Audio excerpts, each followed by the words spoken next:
மனுஷனை படைத்து தேவன் அவர்களை ஆசீர்வதித்தார். தமிழ் வேதாகமத்தில் ஆசீர்வாதம் என்கிற வார்த்தை வரல. ஆனால் ஆங்கில வேதாகமத்தில் கடவுள் பிளெஸ்ஸிங் மனுஷனை படைத்து சொன்ன முதல் வார்த்தை என்னன்னா பிளெஸ்ஸிங், நீ ஆசீர்வாதமாய் இருப்பாய். இன்னைக்கு நல்லா புரிந்து கொள்ளுங்க, ஆண்டவர் நமக்கு கொடுத்த முதல் வேலை, நாம் இந்த பூமியில வாழுகிற இந்த வாழ்க்கையில முதல் வேலை, நமக்குன்னு ஒரு வேலை இருக்குது. என்ன? எங்களை படைத்ததுக்கு ஒரு நோக்கம் இருக்கிறது.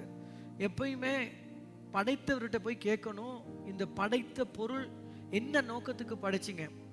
நீங்க ஒரு விமானத்தை படைச்சவன்கிட்ட போய் கேட்டீங்கன்னா, இந்த விமானத்தை உருவாக்குனதின் நோக்கம் என்ன? அவனுக்கு தான் அந்த விமானத்தின் நோக்கம், உருவாக்கின நோக்கம் சொல்லுவான். இந்த விமானத்தை நான் உருவாக்கினது இந்த மனுஷர்களுக்கு இந்த விமானத்துக்குள் ஏறி தேசங்களுக்கு பயணம் செய்வதற்கு, வானத்தில் பறந்து வெளி தேசங்களுக்கு போறதுக்கு தான் விமானத்தை படைத்தான். நாம ஒவ்வொருவரும் அந்த உருவாக்கினவர்கிட்ட கேட்டால் தான் சொல்லுவாரு இது ஏன் உருவாக்கப்பட்டது. ஒரு சில நேரங்களில் ஒரு சில காரியங்களை நம்ம பார்க்கும்போது ஒரு சின்ன ஒரு ஜன்னலில் ஒரு ஓட்டை இருக்கும். அந்த ஓட்டை நம்ம நினைப்போம் காத்து போகிறதுக்கு வச்சுருப்பாங்கன்னு. இல்லை, அதுக்கு ஒரு வல்லமையான ஒரு நோக்கத்தை வச்சுருப்பாங்க. ஏன்னா படைத்தவனுக்கு தான் அந்த நோக்கம் தெரியும். நான் என்ன சொல்ல வரேன், இந்த உலகத்திலே மனுஷனை படைத்தவர் தேவன், உங்களை படைத்தவர் தேவன். படைத்தவருடைய நோக்கம் இருக்கிறது. அந்த நோக்கத்தை நீங்கள் அறிய வேண்டும். அந்த நோக்கத்தை அறிந்து அந்த நோக்கத்துக்காக நீங்க செயல்பட வேண்டும். எந்த நோக்கத்துக்கு கர்த்தர் உங்களை படைத்தாரோ அந்த நோக்கத்தை அறிந்து அந்த நோக்கத்தின்படி நீங்கள் போகும் பொழுதுதான் உங்க வாழ்க்கையின் அர்த்தம் உங்களுக்கு தெரிய வரும். நீங்க எதுக்காக வாழ்றீங்கன்னு சொல்றது புரிய வரும். அப்ப முதல் வசனம் என்னன்னு கேட்டீங்கன்னா, கடவுள் உங்களை படைத்த நோக்கம் என்னவென்றால் ஆசீர்வாதம். சொல்லுங்க, என்னத்துக்காக கடவுள் உங்களை படைச்சிருக்காரு? ஆசீர்வாதத்துக்காக. ஆமென். பயப்படாம சொல்லுங்க. என்னன்னா, இந்த ஆசீர்வாதத்துக்காகத்தான் கர்த்தர் உங்களை படைத்தார். ஏன் கடவுள் என்ன படைத்திருக்கிறாரு? என்னத்துக்காக என்ன படைச்சாருன்னு கேட்டீங்கன்னா, நான் ஆசீர்வாதத்துக்காக படைக்கப்பட்டவன். என்ன ஃபுல் பண்ணியிருக்காரு. எனக்குள்ள ஆசீர்வாதத்தின் சகல வல்லமையும் கர்த்தர் வைத்து என்னை படைத்து, மகனே நான் உன்னை எல்லா ஆசீர்வாதத்தால் நிறைத்து வைத்திருக்கிறேன், நீ இந்த பூமியில ஆசீர்வாதத்துக்காகவே படைக்கப்பட்டிருக்காய். எதுக்காக நீ படைக்கப்பட்டாய்? ஆசீர்வாதத்துக்காக படைக்கப்பட்டார். நான் உங்களுக்கு சொல்றேன் கேளுங்க. இந்த பூமியில ஆசீர்வாதங்களை தேவன் வைத்திருக்கிறார். இந்த ஆசீர்வாதங்களை எடுக்கிறதுக்காக உங்களை வைத்திருக்கிறார். நான் சொல்றது விளங்குதா? இந்த பூமியில கடவுள் ஆசீர்வாதங்களை வைத்திருக்காரு. நீங்க ஏன் படைக்கப்பட்டிருக்கீங்கன்னா இந்த ஆசீர்வாதத்தை எடுக்க. நான் சொல்றது கேளுங்க. ஆப்பிள் மரம் உண்டாக்கி இருக்கிறது, என்ன சொல்றது, எல்லாம் கிரேப்ஸ் மரம் உருவாக்கி இருக்கிறது, எல்லா காரியங்களும் உருவாக்கப்பட்டிருக்குது. மனுஷன் இல்லாட்டி அந்த உருவாக்கப்பட்ட எந்த காரியத்திலும் பலன் இருக்காது. நல்லா சொல்றது நான் கேளுங்க. இந்த கட்டடம் இங்கே இருக்குது, இந்த கட்டடத்தில் இங்கே ஃபேன் இருக்கிறது, இங்கே ஏசி போட்டிருக்குது, எல்லாம் இருக்குது. ஆனால் நீங்க இல்லைன்னா இந்த கட்டடத்தில் பலன் இருக்குதா? சொல்றது விளங்குதா? நீங்க இல்லாட்டி இந்த பூமியில பலன் இல்லை. நான் சொல்றது விளங்குதா உங்களுக்கு? ஆண்டவர் ஆப்பிள் மரத்தை படைச்சிருக்காரு, அதை சாப்பிட மனுஷன் இல்லாட்டி பலன் இல்லை. ஆண்டவர் கடலை படைச்சிருக்காரு, அந்த கடல்ல மீனை பிடிச்சி அனுபவிக்க மனுஷன் இல்லாட்டி பலன் இல்லை. கடவுள் இந்த பூமியில இருக்கிற எல்லாத்தையும் படைச்சு மனுஷன் இல்லைன்னா ஒண்ணுமே பலன் இருக்காது. நான் என்ன சொல்ல வரேன், நீங்க இருந்தா தான் எல்லாத்துக்கும் பலன் இருக்குது. புட்டுவம் 1000 புட்டுவம் போட்டதுக்கு பத்தாது, மனுஷன் ஒருத்தன் கூட இல்லாட்டி. புட்டுவம் போட்டதுல பலன் இல்லை, ஃபேன் போட்டதுல பலன் இல்லை, என்னத்தை வச்சாலும் மைக் போட்டதுல பலன் இல்லை. மனுஷன் இல்லைன்னா ஒண்ணுமே பலன் இல்லை. அப்ப கடவுள் எல்லாம் வச்சதே மனுஷன் ஆசீர்வாதமா இருக்கணும். நல்லா சொல்லி புரிஞ்சுக்கிட்டீங்களா? நீங்க பலன் உள்ளவர்கள். நீங்க இல்லாட்டி ஒண்ணுமே பலன் அளிக்காது. நீங்க இருந்தா தான் பலன் அளிக்கும். நீங்க தான் முக்கியமான ஆள். கிட்ட இருக்கணும், தட்டி சொல்லுங்க, நீங்க ரொம்ப ரொம்ப ரொம்ப ரொம்ப முக்கியம். ஆமென். நீங்க எவ்வளவு முக்கியம்னு கேட்டீங்கன்னா ரொம்ப முக்கியம். ஆமென். நீங்க இல்லைன்னா ஒண்ணுமே வேலை இல்லை. விளங்குதா? உங்க வீட்டில் நீங்க இருந்தா தான் எல்லாமே நல்லா நடக்கும். மனுஷன் இல்லைன்னா கடவுள் படைச்சதுல எந்த பலனும் இல்லை. அனுபவிக்க ஒருத்தன் இருக்கணும். ஆமென். பெற்று ருசிச்சு ரசிக்க ஒருத்தன் இருக்கணும். ஆப்பிளை கர்த்தர் படைச்சது ஆசீர்வாதம். எத்தனை பேர் நம்புறீங்க? ஆமென். அது சாப்பிட ஒருத்தன் இல்லைன்னா அப்புறம் ஆப்பிள் என்னத்துக்கு? புரியுதா நான் சொல்றது? கிரேப்ஸ் நல்லது, அதை சாப்பிட ஒருத்தன் இல்லைன்னா ஒன்றும் என்ன படிச்சு என்ன பலன் இருக்குது? என்ன படிச்சு என்ன பலன்? ஒரு பலனும் இல்லை. விளங்குதா? குதிரை இருக்கு, அதை ஓட்டுறதுக்கு ஒருத்தன் இல்லைன்னா பலன் இல்லை. புரியுதா சொல்றது? இந்த உலகத்துல விமானம் எல்லாமே இருக்குது, அதுல போக ஒருத்தனுமே இல்லைன்னா அது எந்த பலனும் இல்லை. இப்ப என்ன நடக்குதுன்னா, ஆசீர்வாதம் யாருன்னு கேட்டீங்கன்னா மனுஷன் தான் ஆசீர்வாதம். ஆமேன். ஆசீர்வாதத்தை எடுத்து அனுபவிச்சாதான், அந்த எடுத்து அனுபவிக்கிறதுக்கு தான் ஒரு மனுஷன் தேவை. இந்த பூமியில கடவுள் கோடா கோடி ஆசீர்வாதங்களை வச்சிருந்தாலும் அதை பெறத்துக்கு ஒரு மனுஷன் வேணும். நான் சொல்றேன், அந்த பெற்று அனுபவிக்கிற ஆசீர்வாதத்தை உங்க மேல வச்சுட்டாரு. ஒரு 2 பேர் ஆமேன்னு சொன்னீங்க. ஆமேன். கடவுள் உங்களை படைச்சிருக்காரு என்னதுக்குன்னா, கடவுள் படைச்ச ஆசீர்வாதத்தை பெற்று என்ன செய்யணுமா? அனுபவிக்க வேண்டும். ஆமேன். சொல்லுங்க ஆமேன். கடவுள் கொடுத்த ஆசீர்வாதத்தை பெற்று அனுபவிக்கத்தான் நான் இருக்கேன். நான் ஏன், எனக்கு ஒரு வேலை இருக்குது. என்ன வேலை இருக்குன்னா, கடவுள் என்னெல்லாம் எனக்காக வச்சாரோ அதெல்லாம் பெற்று அனுபவிக்கிறதுக்கு தான் நான் வாழ்றேன். நான் ஏன் இந்த பூமியில வாழ்றேன்? எனக்காக எங்க அப்பா சேர்த்து வச்சதான சொத்தை நான் பெற்று அனுபவிக்க தான் வாழ்ந்துகிட்டு இருக்கிறேன். ஆமேன். நான் வேற எதுக்காகவும் வாழல, அதுக்காக தான் வாழ்றேன். சரி, இப்ப ஆண்டவர் நமக்கு கொடுத்த ஆசீர்வாதத்தை பெற்று அனுபவிக்கிறதுக்கு நமக்கு ஒரு பங்கு இருக்குது. நான் சொல்றது விளங்கி நல்லா கேட்டுக்கிறேங்க. ஆண்டவர் கொடுத்த ஆசீர்வாதத்தை நம்ம பெற்று அனுபவிக்கிறதுக்கு நமக்குன்னு ஒரு பங்கு இருக்குது. எப்படின்னு கேட்டீங்கன்னா, இந்த ஆசீர்வாதம் சொல்றது அப்படியே சும்மா வராது. ஆண்டவர் இந்த ஆசீர்வாதத்தை எப்படி வச்சிருக்காருன்னா, நீங்களும் ஒரு காரியத்துல இணைஞ்சு ஆண்டவரோட இணைந்து செயல்பட்டாதான் அது வரும். இந்த சாபம் சொல்றது, இந்த தரித்திரியம் சொல்றதெல்லாம் அதுக்காக எதுவுமே பண்ண தேவையில்லை. வேதம் சொல்லுகிறது, சோம்பேறியின் இடத்துல எப்படி வருமா பஞ்சம்? சோம்பேறியின் இடத்துல பஞ்சம் எப்படி வரும்னா, ஆயுதம் எடுத்த ஒரு திருடனை போல வருமா. அப்ப சோம்பேறியனை யாரு? ஒண்ணுமே வேலை பண்ணாம இருக்கவன், எந்த விதமான கையின் கிரிகைகளை செய்யாதவன். அப்ப சோம்பேறியன் கிட்ட ஆசீர்வாதம் வராது. என்ன வரும்? சோம்பேறியன் கிட்ட என்ன வரும்னா, வறுமை வரும். காலையில எலும்பல, நீங்க கையிட்டு ஒரு காரியம் செய்யல, அவங்கிட்ட என்ன வரும்? வறுமை வரும். இப்ப ஆசீர்வாதம் சொல்றது நீங்களும் அதுக்கு பங்குதாரரா மாறணும்.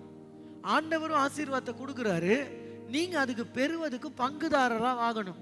அவர் எவ்வளவு கொடுத்தாலும் பெறக்கூடிய உள்ள உங்களுக்கு இல்லைன்னா, பெறக்கூடிய வாஞ்சை உங்களுக்கு இல்லைன்னா அது வராது.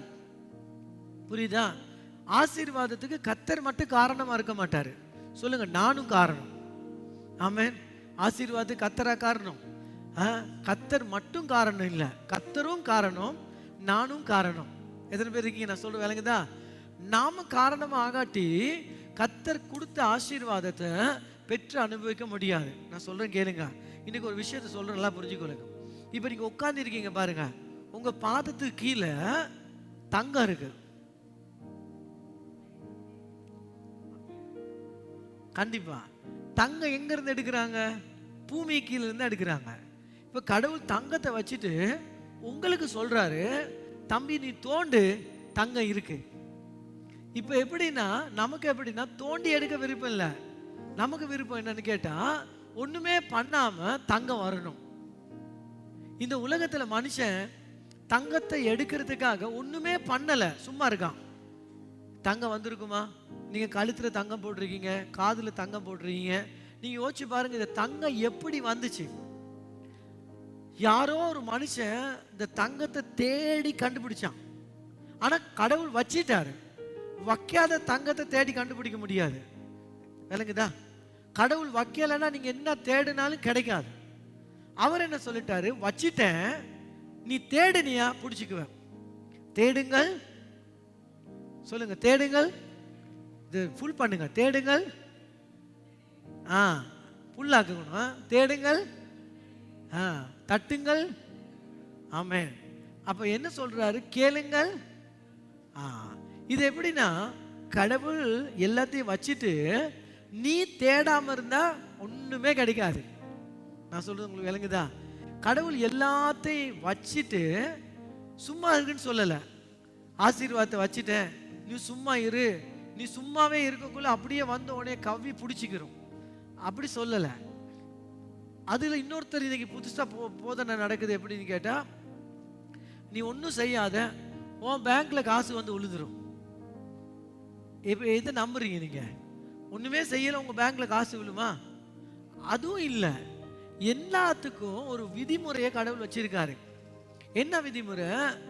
நீ நான் கொடுத்துட்டேன், நீ சும்மா இருக்காத, நீ இயங்கு, நீ வேலை செய்ய, ஆசீர்வாதம் வரும். நான் சொல்றேன் கேளுங்க. எல்லாம் மாணிக்கம் எல்லாம் எங்க இருக்குது? உங்களுடைய பாதத்துக்கு கீழே தான் வச்சிருக்காரு.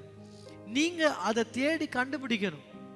அதற்குரிய தேடி கண்டுபிடிக்கக்கூடிய ஆற்றலை, இல்லைங்கதா, முடிமையை உங்களுக்கு கொடுத்துருக்காரு. கடவுள் படைத்து வச்சுட்டு அதை கண்டுபிடிக்கிற முடிமை யாரு கொடுத்துருக்காரு? மனுஷன் கொடுத்துருக்காரு. ஆமென். உங்களுக்கு தெரியுமா இன்னைக்கு எத்தனை பேருக்கு இருக்காது? ஆமென். இருக்குதா? ஆற்றல் இருக்குதா? இருக்கு. மனுஷன் பாருங்க தேடி பிடிக்கிறான்.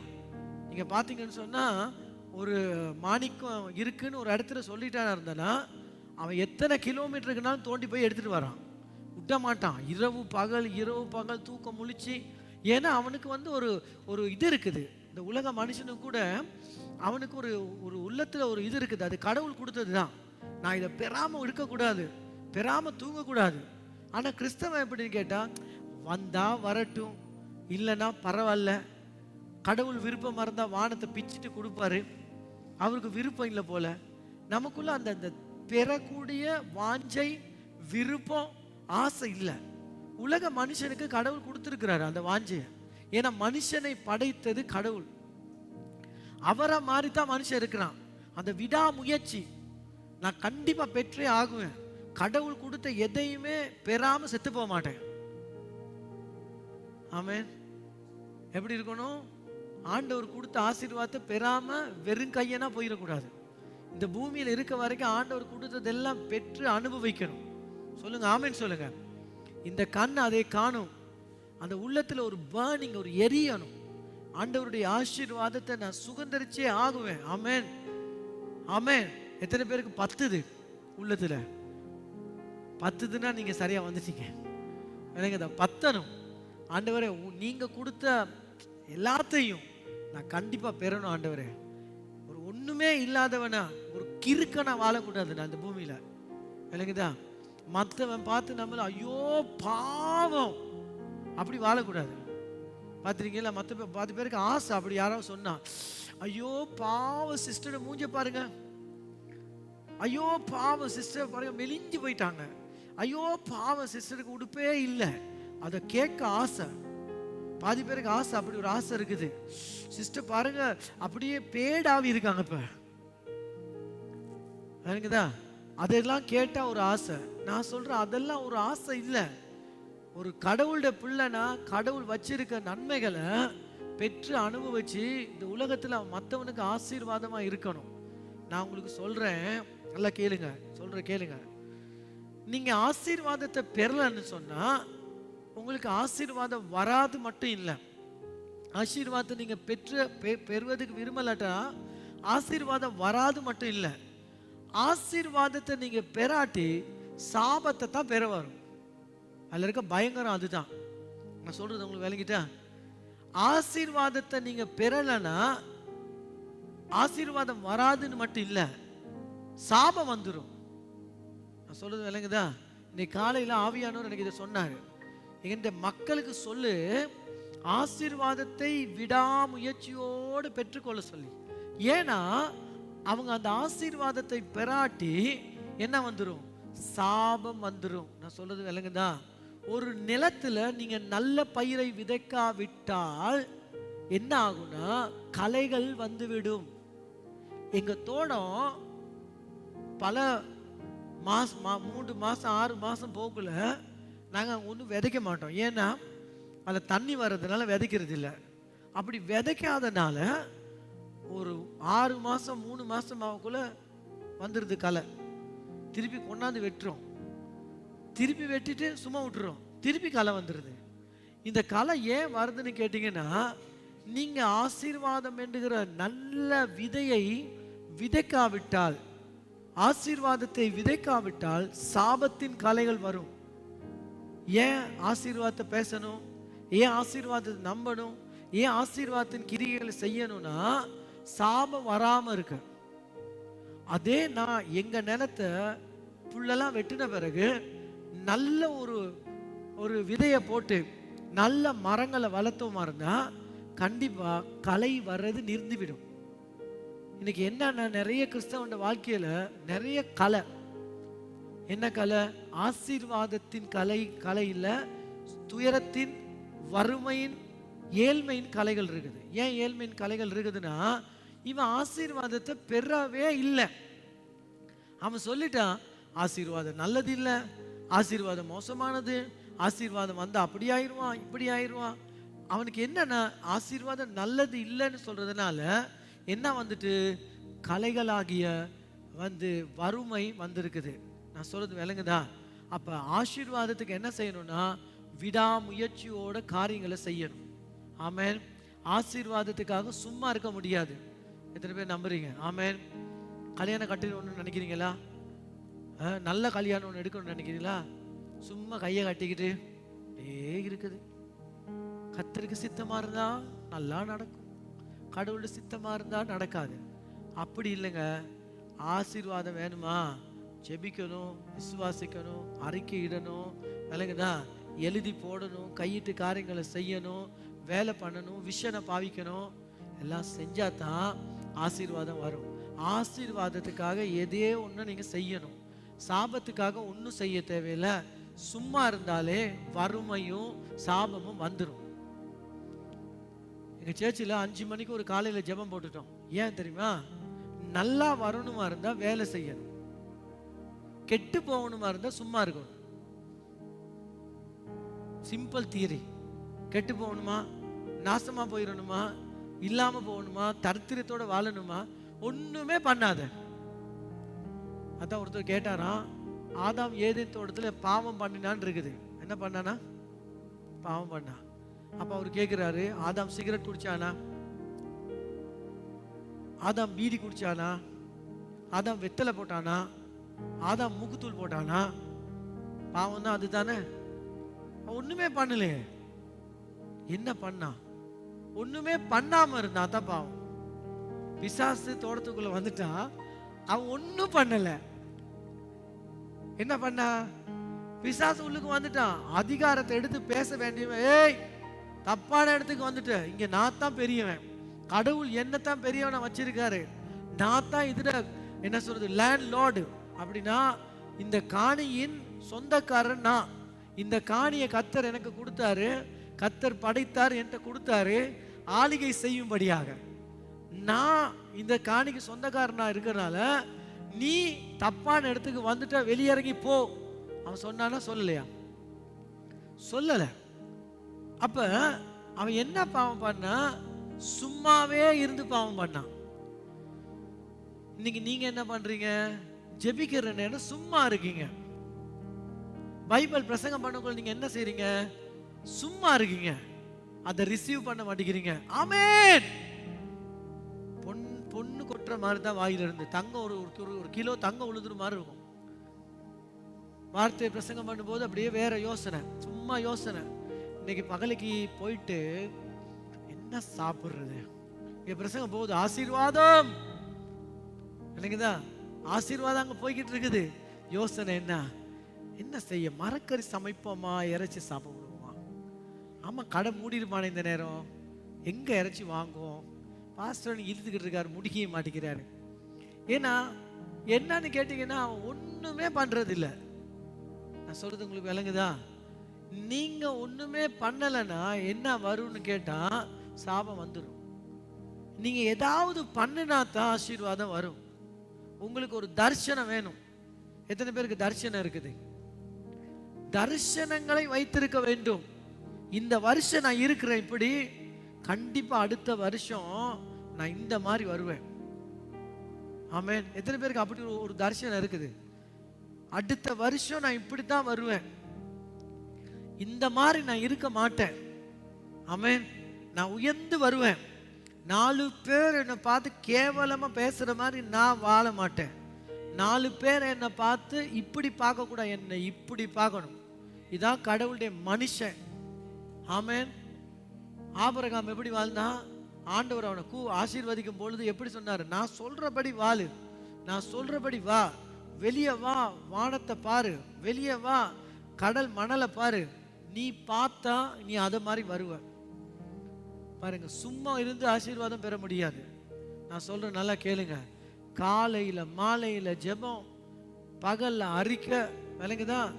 எல்லா நேரமும் வார்த்தையை பேசுவது, வார்த்தையின்படி வாழ்வது, உள்ளம் பூரா ஆசீர்வாதத்தின் எண்ணங்கள், துக்கத்தின் துயரத்தின் எண்ணங்கள், வியாதியின் எண்ணங்கள் எல்லாத்தையும் எடுத்து கூட்டி வெளியே தள்ளி விடணும். நான் சொல்றேன் கேளுங்க, நீங்க ஆசீர்வாதத்தை பேசாவிட்டால் தரித்திரியம் பேசப்படும். நான் சொல்றேன், நல்லா கேளுங்க. உங்க வீட்டை நீங்க எடுத்துக்கிறீங்க, வீட்டை கூட்டவே மாட்டேங்கிறீங்க. நான் சொல்றதுக்கு சாதாரணமா இந்த உதாரணம் எல்லாருக்கும் தெரியும்.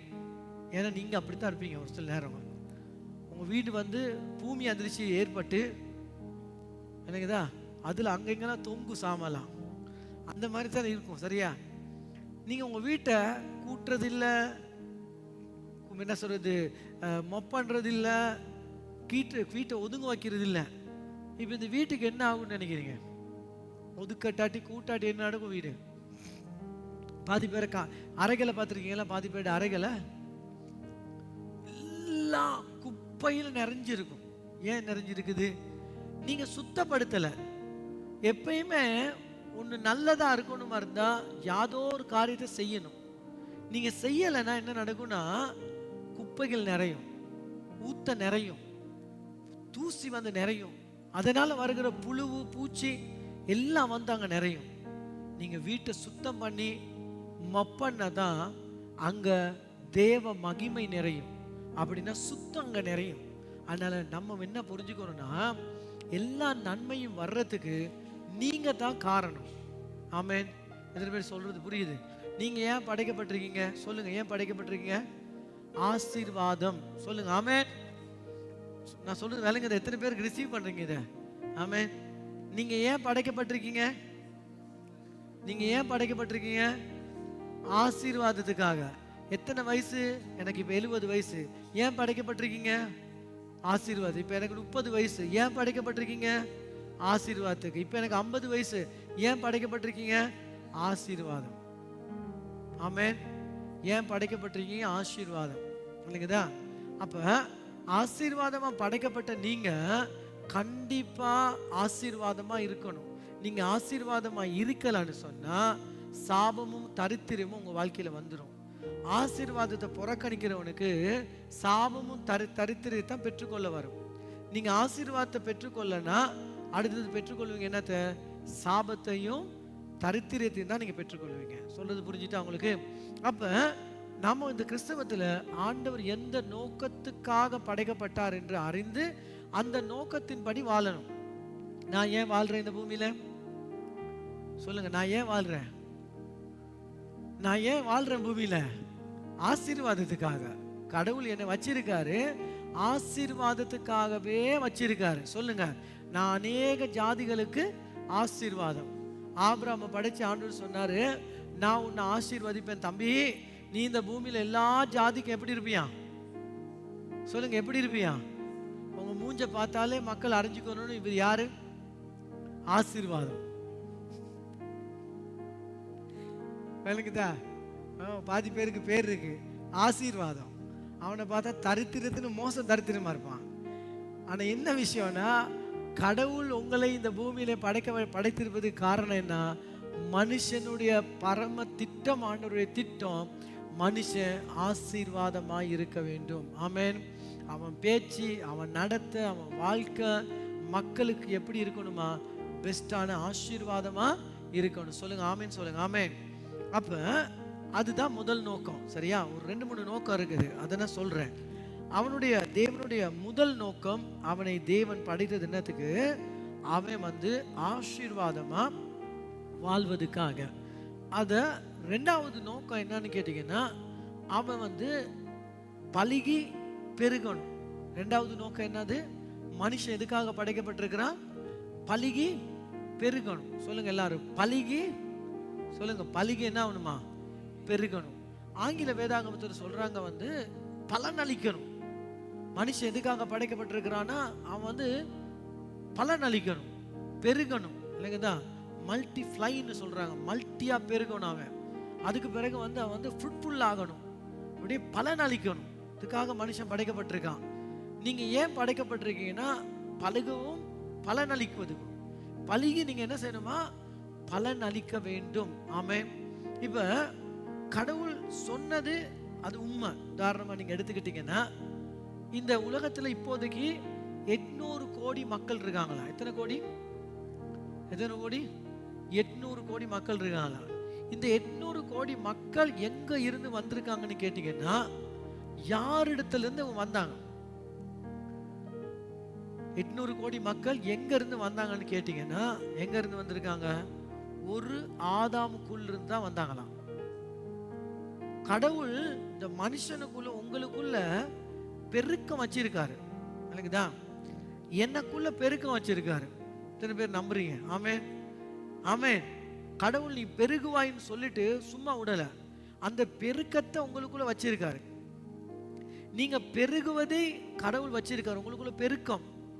ஒரு ஆதாமுக்குள்ள 800 கோடி மக்களை தேவன் வைத்து நீ பெருகுவாயின்னு சொல்லிட்டாரு. நீ பழுகி என்ன ஆகுவாயா? பெருகுவாதாம். அவனுக்குள்ள பெருக்கத்தை வச்சு சொல்லிட்டாரு. இன்னைக்கு நாம யோசிச்சு பார்க்கணும், நம்ம வாழ்க்கையில நம்ம எவ்வளவு தூரம் கடவுளுடைய பிள்ளைகளா இருக்கிற நாங்க எவ்வளவு தூரம் பெருகி இருக்கிறோம். விளங்குதான்? ஞானத்துல, அறிவுல, விளங்குதான்? அந்த ரட்சிக்கப்பட்ட காலத்துல நம்ம வந்து இருந்த மாதிரியே இருக்கிறோமா? 30 வருஷமாகியும் ஒரு ஞானத்துல பெருக்கம் இல்லை, ஒரு விவேகத்துல பெருக்கம் இல்லை, ஒரு அன்புல பெருக்கம் இல்லை, ஒரு பொறுமையில பெருக்கம் இல்லை. எல்லாம் சொல்றது விளங்குதா உங்களுக்கு? நான் சொல்றது நிறைய பேர் எப்படின்னா ஒவ்வொரு நாளுக்கேற்ற பெருக்கம் வர வேண்டும். நீங்க பெருகணும் எல்லா விதத்திலையும், அன்புல, சாந்தத்துல, நற்குணத்துல, கடவுளுடைய குணாதிசயங்கள்ல நீங்க எல்லாத்திலுமே எப்படி ஆகணும்? பெருகணும். சொல்லுங்க ஆமென். நாம பெருகணும், நாங்க பெருகணும். அதுக்காகத்தான் கர்த்தர் எங்களை படைச்சிருக்காரு. இல்லைங்கதா? கடவுள் வந்து இந்த பெருகுவாயின்னு சொல்லிட்டு ஆதியாகமம் 6ஆம் அதிகாரத்துல நோவாவின் காலம் வரும் பொழுது மனுஷன் பெருகனதை பார்த்து தேவன் துக்கப்பட்டாராம். மனுஷன் பெருகிட்டான். எண்ணத்துல பெருகிட்டான், பாவத்துல பெருகிட்டான், அநியாயத்துல பெருகிட்டான். விளங்குதா? பெண்களோடு திருமணம் பண்ற அளவுல பெருகிட்டாங்க. ஆதியில தேவன் படைச்சது எப்படி? கணவன் மனைவியாய் படைச்சாங்க. விளங்குதா? ஆதாமுக்கு ஏவாள் என்று படைச்சாங்க. அந்த மாதிரி பெருகணும். இவன் எப்படி பெருகிட்டான்? ஆண்களை திருமணம் பண்ற அளவுல பெருகிட்டான், பெண்களை திருமணம் பண்ற அளவுல பெருகிட்டான். கடவுளுடைய இயற்கையின் நோக்கங்களை மாத்தி பாவத்தின், அக்கிரமத்தின், அநியாயத்தின் பெருக்கத்துக்குள்ள வந்துட்டான். அதை பார்த்த உடனே தேவன் வந்து துக்கப்பட்டார். மனுஷனுடைய பெருக்கத்தை கண்டு சந்தோஷப்படல. நான் சொல்றேன், கர்த்தர் எப்பொழுதுமே சந்தோஷப்படுறது கடவுளுடைய பிள்ளைகள் பெருகும் பொழுது, கடவுளுடைய நீதி பெருகும் பொழுது.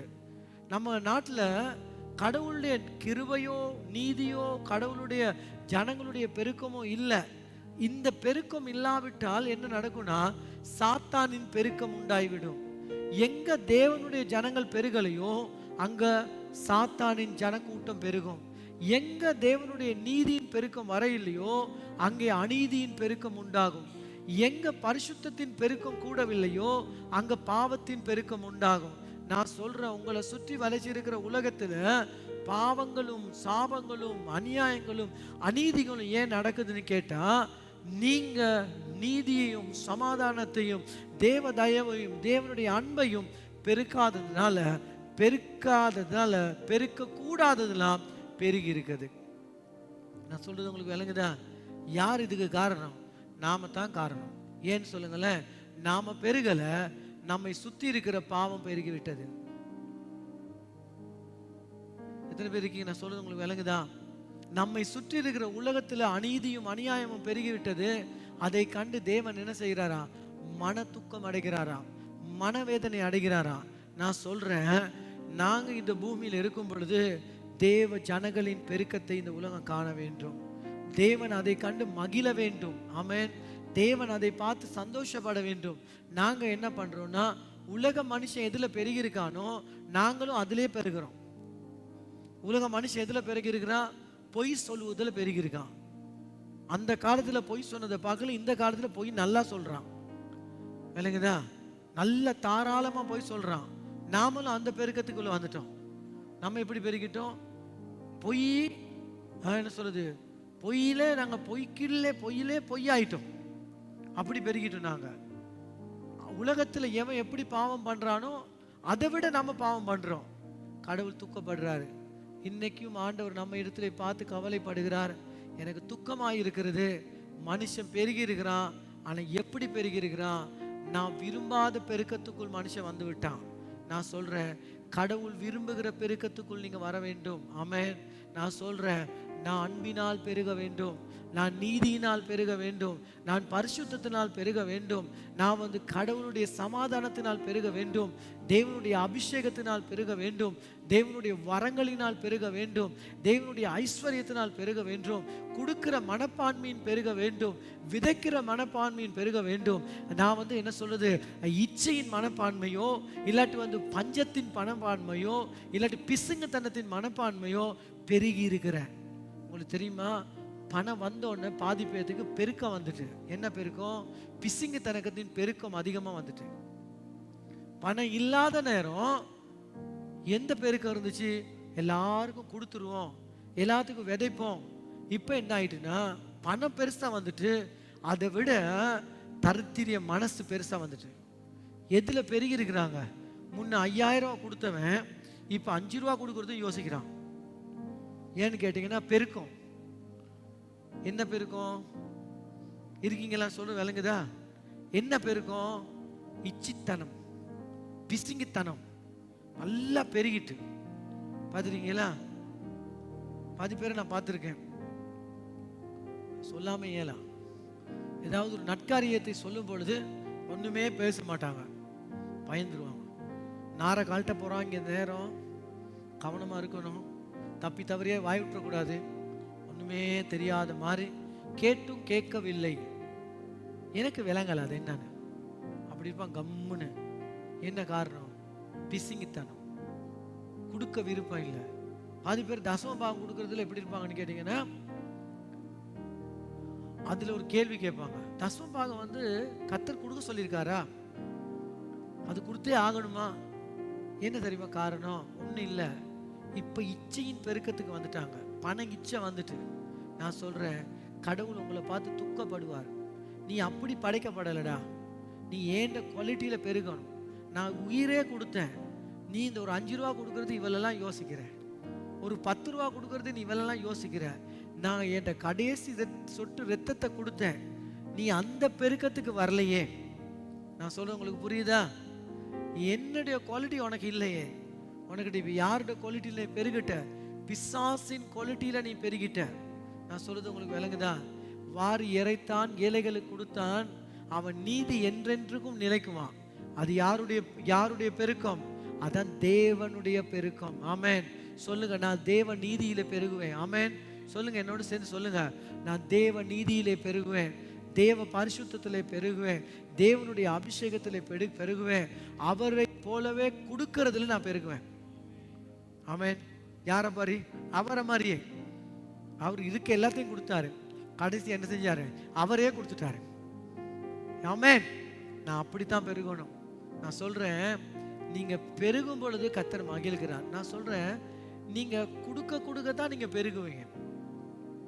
பெருக்கத்துக்குன்னு ஒரு திட்டம் வச்சிருக்காரு ஆண்டவர். சும்மா பெருகலாம். சொல்ற விளங்குதா? நான் பெருகுவேன் பெருகுவேன் பெருகுவேன் பெருகுவேன் சொன்னதுனால நீங்க பெருக மாட்டீங்க. பெருகுவேன் பெருகுவேன் பெருகுவேன் பெருகுவேன் சொல்லுங்க, இன்னொன்னு செய்யணும். இப்போ உங்களுக்கு ஒரு 1000 கிலோ மூட்டை அரிசி வேணும். 1000 கிலோ மூட்டை அரிசி வேணும். என்ன பண்ணலாம்? அதுக்கு தேவையான விதையை விதைக்க வேண்டும். நீங்க எந்த அளவுக்கு பெருகணுமோ அந்த அளவுக்கு நீங்க விதைக்கணும். ஆண்டவர் சொல்றாரு, பெருக்கத்தை விரும்புகிற ஒவ்வொருத்தரும் விதைப்பதின் ஆசை கொள்ள வேண்டும். எத்தனை பேர் பெருக விரும்புறீங்க? ஆமென். நீங்க விதைக்கணுமா இருந்தா பெருகுவீங்க.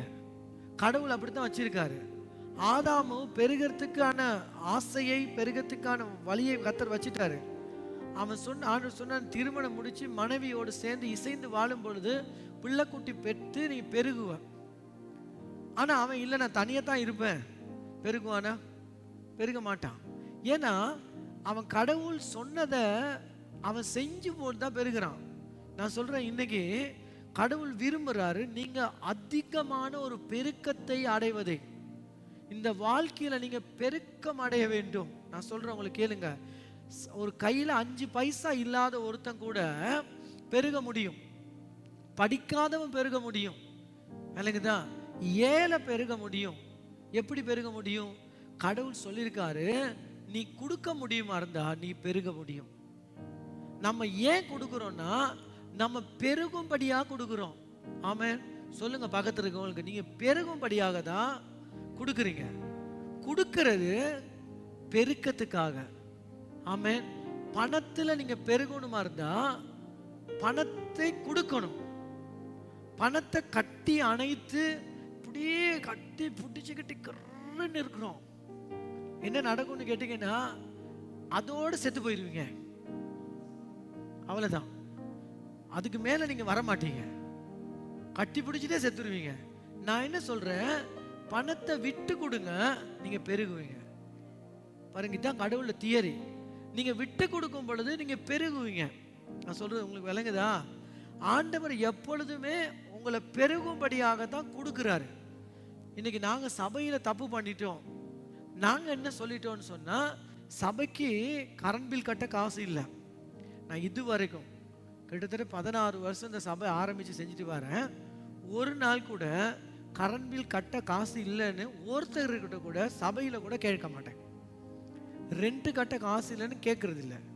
ஏன்னு கேட்டா, நீங்க சபைக்கு கொடுக்கறது சபையின் தேவைகளை சந்திப்பதுக்கு மட்டுமல்ல, நீங்க கொடுத்தா நீங்க பெருகுவீங்க. நீங்க என்னமோ பாவம் பார்த்து பாஸ்டர் பாவமே அப்படின்னு சொல்லி பணம் கொடுத்தீங்கன்னா பெருக மாட்டீங்க. நீங்க என்ன நினைக்கணும், நான் எப்படி கொடுக்குறேனோ அதை விட பெருகுவேன். ஆமென்.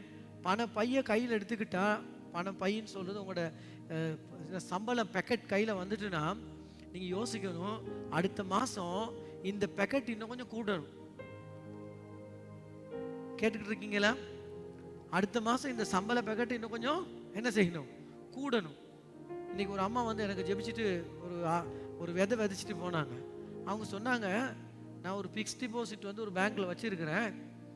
அங்க ஒரு லொத்தர் ஒன்று போட்டாங்க. அந்த ஃபிக்ஸ்ட் டிபாசிட்ல அந்த லொத்தர் எனக்கு விழுந்துட்டு, ஸ்வீப் எனக்கு விழுந்துட்டு, அதுல ஒரு விதையை தான் பாஸ்டர் கூட கொண்டாந்தேன். பாருங்க, எங்கெல்லாம் கடவுள் வழி வச்சிருக்காரு. எங்கேயோ ஒரு லொத்தரை அந்த மனுஷனுக்கு விழுந்துருக்குது. ஏன் உங்க பை உங்களுக்கு விழாத? விழுவும், விழுவும், கண்டிப்பா விழுவும். நீங்க அந்த பெருக்கத்தின் மூல தர்மத்தை மறைச்சிக்கிட்டு இருக்கீங்க. அந்த பேக்கெட்டை கையில் எடுத்தா இறுக்கி பிடிச்சிக்கணும். கடவுளுடைய ஊழியத்துக்கு கொடுப்போம் அடுத்த மாசம், இந்த மாசம் நமக்கு தேவை இருக்குது, அப்படி இறுக்கி கவ்வி பிடிச்சிக்கிட்டு இருப்பாங்க பாதி பேர். என்ன நடக்கு தெரியுமா? பெருக்கத்தை நீங்க வேணான்னு சொல்லிக்கிட்டு இருக்கீங்க. நான் சொன்னேன், பெருக்கம் வேணான்னு சொன்னா இறுக்கம் வரும். பெருக்கம் வேணான்னு சொல்ற எல்லாத்துக்கும் என்ன வரும் தெரியுமா? இறுக்கம் வரும். ஒரு வாழைப்பழம் வாங்குறதுக்கு இறுக்கமா இருப்பீங்க. 1 கிலோ வாழைப்பழம் வாங்கலாம், ஆனா இந்த வாழைப்பழம் வாங்க எனக்கு இந்த வாழைப்பழம் சாப்பிடலாம். நான் சொல்றேன், வாழைப்பழம்னு சொல்றது எந்த உலகத்துல இருந்த வாழைப்பழமா இருந்தாலும் சாப்பிடுறதுக்கு அந்த தாராளம் வரும், பெருக்கத்தை நம்பினால். ஆமென். ஹல்லேலூயா.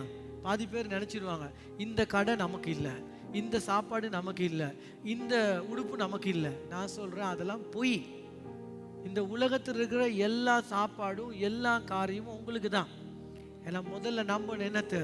பெருக்கத்தை நம்ப வேண்டும். ஆமென். பாதி பேர் சொல்லுவாங்க, நீ பெருக்கம் வர்றதுக்கு என்ன பண்ணணும்னு கேட்டியா? பணக்காரன் யாருன்னு கேட்டா, ஒருத்தர் பிரசங்கம் பண்றார் ஒரு ஆள். பணக்காரன் யாருன்னு கேட்டா, சகோதரர்களே, இருக்கிறது எல்லாத்தையும் செலவழிக்கிறவன் தான் பணக்காரன். இருக்கிறது எல்லாத்தையும் செலவழிக்கிற யார்? அவன் பணக்காரனா? அதெல்லாம் தப்பு. பணக்காரன் யாருன்னு சொன்னா ரொம்ப புத்திமானவன். பணக்காரன் என்ன பண்ணுவான்னா பெருக்கத்துக்காக இன்வெஸ்ட் பண்ணுவான். அவன் என்ன பண்ணுவான்னு கேட்டீங்கன்னா, எப்பயுமே தண்ட பணத்தை பெருகிறது எங்கேயோ அந்த இடத்த பார்த்து விதைச்சு விதைப்பான். எனக்கு தெரிஞ்ச அளவுக்கு நிறைய பெருக்கமா கொடுக்குற ஒரு இன்வெஸ்ட்மெண்ட் பேங்க் இருக்குது. ஆமென். நிறைய கொடுப்பாங்க, வட்டியெல்லாம் ஏராளமா கொடுப்பாங்க. 100க்கு 100 வட்டி கிடைக்கும். இந்த உலக பேங்க்ல கேட்டு பாருங்க, இந்த வர்ஜீனியாலாம் இருக்குது, கேட்டு பாருங்க ஒரு பேங்க்ல எவ்வளவு வட்டி கொடுப்பாங்கன்னு கேட்டீங்கன்னா வருஷத்துக்கு 100க்கு 17 கொடுப்பாங்க. அப்படின்னா வட்டி எவ்வளோன்னா ₹1.70 தான் வட்டி. 100 ரூபா கொடுத்தீங்கன்னா ஒரு மாசத்துக்கு ₹1.70 உங்களுக்கு வட்டி கொடுப்பாங்க. நான் சொல்றேன், 100க்கு 100 வட்டி கொடுக்கிற இன்வெஸ்ட்மெண்ட் பேங்க் பார்த்துருக்கீங்களா? பார்த்துருக்கீங்களா? எத்தனை பேர் இருக்கீங்க? நான் சொல்றது விளங்குதா? 100க்கு 100 வட்டி கொடுக்கிற இன்வெஸ்ட்மெண்ட் பேங்க் பார்த்துருக்கீங்களா? அதான் எவன்லி பேங்க். அந்த பேங்க் என்னது? அந்த பேங்க் தான் பரலோக வங்கி. யார் உண்மையான பணக்காரன்னு கேட்டீங்கன்னா, காசு எல்லாத்தையும் மெக்டொனால்டுக்கும், காசு எல்லாத்தையும் போயிட்டு அந்த என்ன சொல்றது நைட் கடைக்கும், கொத்து ரொட்டிக்கும், இந்த கொக்கா கோலாவுக்கும், பெப்சி கோலாவுக்கும் இருக்கிறது எல்லாத்தையும் செலவழிச்சு எல்லாத்தையும் நக்கி சாப்பிட்டு முடிக்கிறவன் வந்து பணக்காரன் இல்லை. புரியுதா? பணக்காரன் யாருன்னு கேட்டா, பணத்தை நாசம் அடிக்காதபடி சரியான இடத்துல இன்வெஸ்ட் பண்ணுகிறவன் தான் பணக்காரன். நீங்க என்ன பண்ணணும்னா, நல்ல இடத்தை பார்த்து இன்வெஸ்ட் பண்ணணும். எது நல்ல இடம்? கடவுளுடைய ராஜ்யம். உங்க அம்மாவுக்கு நீங்க செலவு பண்றீங்கன்னா அது ஒரு இன்வெஸ்ட்மெண்ட். அது நீங்க பேங்க்ல போட்ட மாதிரி. கடவுள் அதை பார்க்கிறாரு எப்படின்னா, அது ஒரு இன்வெஸ்ட்மெண்ட்டா பார்க்கிறாரு. அதுக்கெல்லாம் வந்து தரித்திரியம் பேசக்கூடாது. விளக்குதா? கொடுக்கறதுக்கு, ஒரு அம்மாவுக்கு சாப்பாடு வாங்கி கொடுக்கறதுக்கு, ஒரு உடுப்பு வாங்குறதுக்கு, பிள்ளைங்களுக்கு உதவி செய்யறதுக்கு இதெல்லாம் யோசிப்பாங்க. இந்த உலகத்தில் இருக்கிற சாப்பாடுக்கு எவ்வளோ செலவழிப்பானுங்க. விளக்குதா? பிள்ளைக்கு ஒரு ஸ்கூலுக்கு போகிறதுக்கு காசு கொடுக்க மாட்டாங்க. அவன் எப்படியாப்பட்டவனு கேட்டால் அவன் செலவாளி. அவன் வந்து இன்வெஸ்ட்மெண்ட் இல்லை. அதுக்கு என்ன சொல்லுவாங்க தமிழில் வந்து மூலதனம். முதலீடு பண்ண மாட்டாங்க. நிறைய பேருக்கு முதலீடுனா என்னன்னு தெரியாது. நான் சொல்றேன், முதலீடு தான் கர்த்தர் சொல்றாரு, உன் தாயின் தகப்பனை கனம் பண்ண ஒரு நல்ல முதலீடு. விளங்குதான்? உன் பிள்ளைய நல்லா வளர்த்துட்டு, அது ஒரு நல்ல முதலீடு. ஒரு சபையில் ஊழியக்காரர் இருக்கிறாரா, அவருக்கு நல்லா உதவி செய்ய, அது ஒரு நல்ல முதலீடு. ஒரு சபைக்கு உதவி செய்யறியா, அது ஒரு நல்ல முதலீடு. நான் சொல்ற முதலீடு பண்றவங்க தான் பெரிய பணக்காரனா வருவான். ஆமென். காசு சேகரிக்கணும் பெரிய ஆளா வரமாட்டான். என்ன சொல்றது தாராமாரா செலவழிக்கணும் நல்லா வரமாட்டான். இன்னைக்கு பாதி பேரை பார்த்தீங்கன்னு சொன்னா, பர்ஸை கையில் எடுத்துட்டாங்கன்னு சொன்னா இல்லுன்னு இழுப்பாங்க. இல்லைங்கதா? ஒரு என்ன லிமிட்டே இல்லை. அவங்க யாரா? பணக்காரர்களாம். பார்த்தீங்கன்னா ஒரு 3 மாசத்துல திருப்பி அந்த பழைய நிலைமைக்கு வந்துடுவாங்க. வந்துட்டு பாருங்களேன், எனக்கு ஆகும், கொஞ்சம் ஜெபம் பண்ணுங்க, கொஞ்சம் பொருளாதாரத்தில் கஷ்டம் எனக்கு வந்துட்டு, நான் இறுக்கமாக இருக்கிறேன், ஜெபிங்க. இப்போ நாங்கள் ஜெபிக்கணும், அவங்களோட இறுக்கம் கலரை அதெல்லாம் பண்ணாதீங்க. முதலீடு பண்ணுங்க சரியா இடத்துக்கு. விளங்குதா? நல்ல நிலங்களுக்கு முதலீடு பண்ணணும். அப்பதான் பெருக்கம் வரும். ஆமென். பெருக்கத்துக்கு காரணம் முதலீடு. பெருக்கத்துக்கு காரணம் வீணா செலவழிப்பது இல்லை. புரியுதா? ஆமென். இல்லாட்டி பிசுங்கத்தனமா வச்சிருக்கதும் இல்லை. பிசுங்கத்தனமா போட்டு போட்டு பேங்க்ல வச்சு வச்சு வச்சு வச்சு வச்சு அது சேர்ந்து ஒரு நாள்ல நாட்டுல பிரச்சனை வந்துச்சுன்னா உங்க பணத்தை அவன் பேங்க்காரன் எடுத்துருவான். சொல்றது விளங்குதா? நிறைய உலகத்துல பேங்க் மக்கள்கிட்ட பணத்தை எடுத்துட்டு, சைப்ரஸ்ல உங்களுக்கு சொல்றேன் கேளுங்க, அவ்வளோ பணக்கார நாடு.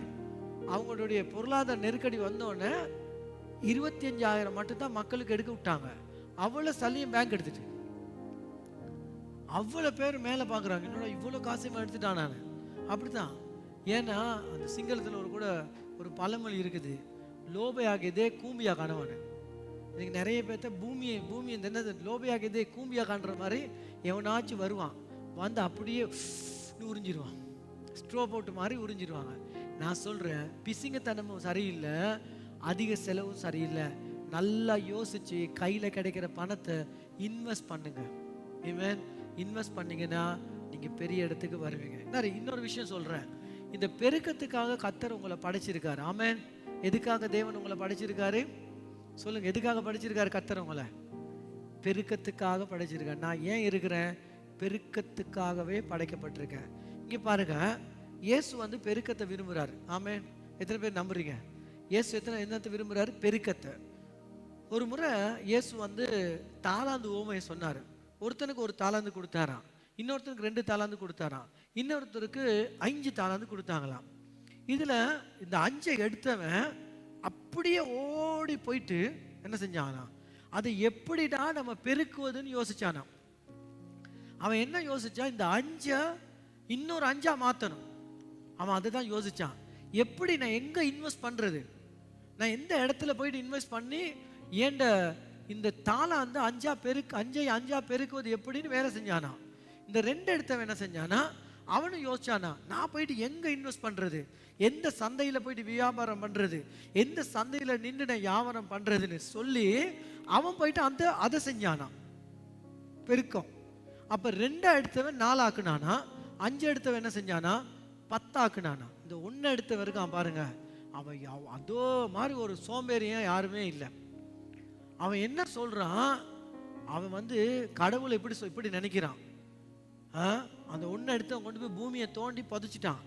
புதைச்சி ஆண்டவர் வந்தக்குள்ள கேட்குறான், சொல்றான், நீங்க யாருன்னா எனக்கு உங்களை பத்தி நல்லா தெரியும், நீங்க யாரும் உங்களை நல்லா தெரியும், நீங்க வேலை செய்யாமையே விளங்குதா நைஸா வாங்குறவர். கடவுளை எப்படி குத்த சாட்டுறான் பாருங்க. பாதி பேர் பார்த்துருக்கீங்களா? வேலையை செய்ய மாட்டாங்க, சும்மா வாங்குவாங்க. இவன் கடவுளை சொல்றான், நீங்க வேலை செய்யாம ப்ராஃபிட் எடுப்பீங்க, நீங்க அப்படியாப்பட்டவர். ஆண்டவர் அப்படியாப்பட்டவரா? வேலை செய்யாம ப்ராஃபிட் எடுப்பாரா? அவரு இவன் பெருகும் பொழுது அதுல அவர் வட்டி வாங்குறவர் கிடையாது. அவர் விரும்புறாரு என்னன்னா, இவன் பெருகணும்னு. 5 எடுத்து 10 ஆக்குனா தானே அவர் காசை வாங்கினாரா? சொல்லுங்க, வாங்கினாரா? இயேசு அவங்ககிட்ட இருந்து அந்த 10 காசை வாங்கினாரா? வாங்கல. ஏன் வாங்கல? அவர் விரும்புறாரு, நான் எடுக்க இல்லை, நீ இன்னும் பெருகணும். அவனுக்கே கொடுத்துட்டாரு. அந்த 2 நாளாக்குனவனுக்கு அதையும் வாங்கல, அவங்கிட்டயே கொடுத்துட்டாரு. ஆனா 1 கொடுத்தவன் ஒண்ணுமே பண்ணல பாருங்க, அதை எடுத்து மற்றவங்க கொடுத்தாரு. இன்னைக்கு நான் சொல்றேன், உங்களுக்கு வந்திருக்க தாளாந்து, உங்களுக்கு வந்திருக்க பண முன்னேற்றம், உங்களுக்கு வந்திருக்கிற ஆசீர்வாதம் எல்லாமே இருக்கிற லெவல்ல இருக்கக்கூடாது, அடுத்த ஸ்டெப்புக்கு போய்கிட்டே இருக்கணும். சொல்லுங்க, அடுத்த ஸ்டெப்புக்கு போவேன். ஆமென். இன்னைக்கு 10,000 தான் வருமானமா, இந்த மாசம் மாத்தணும் அது. ஆமென். என் வாழ்க்கையில என் வருமானம் 1 லட்சம் ரூபாவா, நான் அந்த 1 லட்சம் ரூபாவின் ஸ்டெப்பை மாற்றணும். நான் இன்வெஸ்ட் பண்ணி கடவுளுடைய ராஜ்யத்துக்கு இன்வெஸ்ட் பண்ணி விடாமுயற்சியோடு இருந்து அறிக்கைகள் பண்ணி வேலையை செஞ்சு நான் கையிட்டு செய்ய காரியங்கள் வாய்க்கும் என்று பேசி நான் பெருக்கத்தை உண்டாக்குவேன். நான் படைக்கப்பட்டதே பெருகுவதுக்காக. இன்னைக்கு கிறிஸ்தவத்தில் என்ன தெரியுமா, தேங்கி நிற்க தான் விரும்புகிறாங்க. தேங்கி எங்களுக்கு இப்படித்தானே 10,000 ரூபாய் இருக்குது, அந்த 10,000த்துல தான் நாங்கள் மேனேஜ் பண்ணிக்கணும். என்னன்னா பெருக்கத்தை விருப்பம் இல்லை. நான் உங்களுக்கு சொல்கிறேன், என் வாழ்க்கையில் சொல்கிறேன், சொன்னால் நம்புவீங்க, நான் மட்டும் பெருக்கத்தை நம்பாட்டி பிச்சை தான் எடுக்க வரும். ஏனென்றால் எனக்கு அவ்வளோ தேவைகள் இருக்குது. 1000 மடங்கு நான் பெருக்கத்தை நம்புகிறேன், 1000 மடங்கு இன்வெஸ்ட் பண்ணுறேன். எங்கெல்லாம் போயிட்டு இன்வெஸ்ட் பண்ண முடியுமா நல்ல நீளத்தை பார்த்து இன்வெஸ்ட் பண்ணிக்கிட்டே இருப்பேன். ஆமென். எனக்கு தான் சொல்கிறது, 1000ங்கள் என்ன, லட்சங்கள் என்ன போட்டுக்கிட்டே இருப்பேன். காசை வந்து நான் காசாக பார்க்கல, காசை ஒரு விதையாக பார்க்குறேன், அதை விதைச்சிக்கிட்டே இருக்கிறேன். ஏன்னா பெருக்கத்தை நம்பாவிட்டால் இவ்வளோ பெரிய ஊழியத்தை செய்ய முடியாது. பெருக்கத்தை நம்பாவிட்டால் இவ்வளோ பெரிய ரெண்ட் கொடுக்க முடியாது. பெருக்கத்தை நம்பாவிட்டால் உங்களுக்கு இந்த அழகான ஒரு சபையில் நீங்கள் உட்கார முடியாது. பெருக்கத்தை நம்பணும், நீங்கள் கூடணும். கூடுறது கடவுளுடைய விருப்பம். ஆமென். நீங்கள் கூடுனா தான் மற்றவங்களை வாழ வைப்பீங்க. நீங்கள் கூடாவிட்டால் உங்களையே வாழ வைக்க முடியாது. பெருக்கத்தை நம்பாதவர்களுக்கு தரித்திரியம் தான் கிடைக்கும். ஆமென். இருக்கீங்களா? எத்தனை பேருக்கு நான் சொன்னது விளங்கிட்டு? ஹல்லேலூயா. அப்போ பாருங்க, ஆண்டவர் என்ன சொல்றாருன்னு கேட்டா, நான் சொல்றேன் கேளுங்க. 2 மீன், அது பைபிள் சொல்லுது 2 மீன், சின்ன மீன், ஆங்கிலத்தில் சொல்றாங்க ஸ்மால் ஃபிஷ், 2 சின்ன மீன், இல்லைங்கதா, 5 அப்பம், இல்லைங்கதா, 20,000 பேர் இருக்காங்க. வாங்க விஷயத்துக்கு. ஆமென். இந்த பையனை, இவனுக்கு என்ன வெளிப்பாடு வந்துச்சோ தெரியல, கடவுளுடைய பெருக்கத்தின் திட்டத்துக்குள்ள இவன் நுழைந்துட்டான். அல்லேலூயா. என்ன திட்டத்துக்கு நுழைஞ்சாய்வன்? கடவுளுடைய பெருக்கத்தின் திட்டத்துக்குள் நுழைந்து விட்டான். நான் சொல்றேன், இன்னைக்கு நீங்க நுழையணும் கடவுளுடைய பெருக்கத்தின் திட்டத்துக்குள்ள. 2 மீன் இருந்தா பிரச்சனை இல்லை, 5 அப்பம் இருந்தா பிரச்சனை இல்லை. இது எனக்கு மட்டும்தான், எனக்கு சாப்பிடத்தான் இருக்கு, நோ ப்ராப்ளம். நீங்க உங்களுக்கு சாப்பிட்றது இருந்தாலும் அதை எடுத்துக்கிட்டு நீங்க கடவுளுடைய பெருக்கத்தின் திட்டத்துக்குள்ள வாங்க. விதைப்பது என்பது கடவுளுடைய பெருக்கத்தின் திட்டத்துக்குள் நுழையிறீங்க. கடவுள் உங்களை கொண்டு பெருக்க விரும்புகிறார். நீங்க மற்றவர்களுக்கு, ஆயிரக்கணக்கான மக்களுக்கு உங்களை தேவன் ஆசீர்வாதமாய் வைக்க விரும்புகிறார். நீங்க நுழையணும். எதுல நுழையணும்? ஆண்டவருடைய பெருக்கத்தின் திட்டத்துக்குள் நுழையணும். தசம பாகம் போடுறோம், காணிக்க நல்கொடைகளை விதைக்கிறோம்னு சொல்றது விதைக்கிறது அல்ல, தேவனுடைய பெருக்கத்தின் திட்டத்துக்குள்ள நான் நுழையிறேன். எத்தனை பேர் நுழையிறீங்க? ஆமென். திட்டத்துக்குள் நுழையிறேன். இந்த பையன் பாருங்க, அவனுக்கு சாப்பிட்றதுக்கு தான் 2 மீன், அவனுக்கு சாப்பிட்றதுக்கு தான் 5 அப்பம். ஆனா அவன் என்ன பண்ணானா, அந்த சின்ன பையனை கர்த்தர் பெருக்கத்தின் பையனா மாத்துறாரு. இன்னைக்கு ஆண்டோடைய விருப்பம் என்ன தெரியுமா? நீங்க ஆள் சின்னதா இருக்கலாம், உங்களுடைய வருமானம் சின்னதா இருக்கலாம், உங்களுடைய வசதிகள், உங்களுடைய வருமானத்தின் வசதிகள் சின்னதா இருக்கலாம். ஆனா கடவுள் உங்களை கொண்டு பெருக்கத்தை உண்டு பண்ணி, உங்கள் நிமித்தமா உங்களை பெருக பண்ணி, உங்க மூலியமா ஆயிரக்கணக்கான ஜனத்துக்கு உணவளிப்பதுக்கு கர்த்தர் உங்களை பயன்படுத்த விரும்புகிறார். ஆமென். நீங்க தான் அந்த ஆளு. சொல்லுங்க ஆமென் சொல்லுங்க. நீங்க தான் அந்த ஆளு. ஆமென். நீங்க தான் அந்த மனுஷன். உங்களை தான் கடவுள் பயன்படுத்த போறாரு. கடவுளுக்கு தேவைப்பட்டது என்ன தெரியுமா? எங்கேயோ இருக்க ஒரு சின்ன பையனை வச்சு அவனை பெருக பண்ணி, அவன் மூலியமா அங்க வந்த 20,000 பேருடைய வயிற்று பசியை போக்கி, மிச்சம் 12 கூடை அவன் கையில கொடுத்து அவனை ஒரு பெருக்கத்தின் மனுஷனா இந்த சின்ன வயசுல கர்த்தர் மாற்றும்படியாக திட்டம் கொண்டார். அவன் தான் அந்த திட்டத்துக்கு அகப்பட்டாள். ஹல்லேலூயா. இன்னைக்கு நான் உங்களுக்கு சொல்றேன், கடவுள் திட்டங்கள் வைத்திருக்கிறார் உங்க வாழ்க்கையில. பெருக்கத்துக்கான திட்டம் நீங்களா இருக்கிறீங்க. ஆமென். இன்னைக்கு 5 அப்பம் உள்ள ஆள் நீங்களா இருப்பீங்க, 2 மீன் உள்ள ஆள் நீங்களா இருப்பீங்க. உங்களுக்காகத்தான் அந்த சல்லியை கொண்டிருப்பீங்க. இந்த கூட்டம் முடிஞ்சு, சேர்ச்சி முடிஞ்சு வெளியே போயிட்டு ஒரு 2 பனிசை வாங்கிட்டு ஒரு டீ குட்டி போன்னு வந்திருப்பீங்க. ஆனா உங்களை வச்சு தான் கடவுள் ஆயிரக்கணக்கான பெருக்கங்களை உருவாக்க போகிறார். ஆமென். ஹல்லேலூயா, ஹல்லேலூயா. தாவீதை தேவன் அப்படித்தான் பெருக பண்ணினார். நான் இன்னைக்கு சொல்றேன், கடவுளோடு இணைச்சிட்டீங்கன்னா அவன் என்ன பண்ணிட்டான்? உள்ள ரொட்டியை, உள்ள மீனை கொண்டு போயிட்டு கடவுளுடைய பெருக்கத்தின் திட்டத்துக்கு தண்ணி ஒப்பு கொடுத்துட்டான். அவனுக்கு தெரியும், அவர் கையில கொடுத்தா நான் மாட்டிடுவேன் பெருக்கத்தின் திட்டத்துக்கு. ஆமென். அவர்கிட்ட போயிட்டுனா என் ரொட்டியில ஒன்றும் பண்ண முடியாது, எனக்கு கூட இது போதாது, இந்த மீனை வச்சு நான் கூட நல்லா இருக்க முடியாது. ஆனா அவர்கிட்ட போயிட்டு அவர் கையில கொடுத்துட்டா நான் பெருக ஆரம்பிச்சிருவேன். ஆமென். இன்னைக்கு நான் சொல்றேன், கர்த்தர் உலகத்தில் இருக்கிற ஏழைகளை, நான் சொல்றேன் ஏழைகளை கர்த்தர் பயன்படுத்துகிறார். கோடீஸ்வரர்களுக்கும் பாக்கிலும் கொடுப்பதுக்கான மக்களாய் கர்த்தர் அதை பயன்படுத்துகிறார். யாரை பயன்படுத்துகிறார்?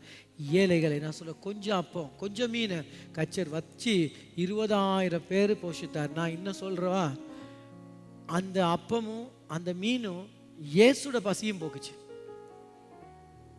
அவன் எப்படி ஆளா மாறிட்டான்னு பார்த்தீங்கன்னா, அந்த சின்ன பையன்தான் கடவுளுக்கே சாப்பாடு கொடுக்குற அளவு பெரிய. அன்னைக்கு பகல் இயேசு சாப்பிட்டுருப்பாரு, அவன் ரொட்டியை தான். நம்புறீங்களா? அவன் மீனை தான் இயேசு சாப்பிட்டாரு. ஏன் தெரியுமா? அதுதான் கடவுளுடைய விருப்பம். அவன் அந்த லெவலுக்கு வரணும். நீங்க எப்படின்னா, இந்த சேர்ச்சில் இருக்க முழு செலவையும் ஒரு மாதம் வச்சுக்கிறீங்க, இல்லை ஒரு வருஷம் வச்சுக்கிறீங்க, ஒரு ஆளா நீங்களே கொடுக்குறவளா மாறணும். ஆமென். ஒரு ஆளா நீங்களே கொடுக்குறவளா மாறணும். அப்படித்தான் அந்த பையன் மாறினான். ஆமென். 20,000 பேர்த்துக்கு சாப்பாடு கொடுக்குற ஒரே ஒரு ஆள் இருக்கீங்களா? எத்தனை பேருக்கு விளங்குது நான் சொல்ற இந்த தீர்க்க தரிசனத்தை? புரிஞ்சுக்கொள்ளுங்க. 20,000 பேருக்கு சாப்பாடு கொடுக்குற ஒரு ஆள். நம்ம ஆண்டவர் எவ்வளவு பெரியவர் நினைக்க கூட முடியாது. ஒருத்தன், ஒரு சின்ன பையன் 5 அப்பம் 2 மீன், எப்படி ஆள் அவன்? சின்ன பையன், ஒண்ணுமே இல்லாதவன், வெறும் கையில வந்தவன். அவன் எப்படிப்பட்ட மனுஷன் ஆகுனா 20,000 பேட்டை பசிய போக்குற ஒருத்தன் யாருன்னு கேட்டீங்கன்னா அந்த ஒரு சின்ன பையன். நான் இன்னைக்கு தீர்க்க தரிசனமா சொல்றேன், நீங்க ஒரு ஆளு இந்த சபையில் இருக்கிற அவ்வளவு தேவைகளும் 1 வருஷத்துக்கோ இல்லை 2 வருஷத்துக்கோ நீங்க ஒரு ஆளு சந்திக்கிறவரா இருப்பீங்க. ஆமென். இயேசுவின் நாமத்தினால நீங்க ரிசீவ் பண்ணிக்கிறீங்க அந்த ஆசீர்வாதத்தை. ஆமென். அந்த ஒரு ஆளு நீங்களா இருப்பீங்க. ஆமென். எத்தனை லட்சம், எத்தனை லட்சம், எத்தனை மில்லியன், எத்தனை கோடி, ஒரு செக்கு, ஒரு டிரான்ஸ்ஃபர், ஒரு பேங்க் டிரான்ஸ்ஃபர், நீங்க அப்படி ஆளா மாறுவீங்க. ஆமென். சொல்லுங்க, நான் அப்படி ஆளா மாறுவேன். ஆமென். ஒரே ஒரு டிரான்ஸ்ஃபர் தான் பல லட்சங்களை டிரான்ஸ்ஃபர் பண்ணுவேன். ஆமென். ஒரே ஒரு செக் தான் பல மில்லியனை நான் எழுதுவேன். அப்படியாப்பட்ட ஆளா இருப்பீங்க நீங்க இயேசுவின் நாமத்தினால். ஆமென். இதை தான் கடவுள் விரும்புகிறார். நாங்கள் அப்படித்தான் இருக்கணும். அதுக்காக தான் கர்த்தர் என்னை படைச்சிருக்கிறார். அதுக்காக தான் நான் அழைக்கப்பட்டிருக்கிறேன். அதுதான் என் வேலை. இந்த பூமியில் நான் இருக்கிற வேலை என்னன்னா, கடவுளுடைய ராஜ்யத்தில் பலத்த விதைகளை விதைக்கிற பெருக்கமான மனுஷனா இருக்க தான் கர்த்தர் என்ன படைச்சிருக்காரு. ஆமென். எத்தனை பேர் சந்தோஷப்படுறீங்க? இன்னைக்கு அதை விசுவாசிப்போம், எழுந்து கர்த்தரை ஆராதிப்போம், கடவுளுக்கு நன்றி செலுத்துவோம். அடுத்த வாரங்களில் பார்ப்போம். அடுத்து ஒரு காரியம் இருக்குது. உங்களுக்கு தேவன்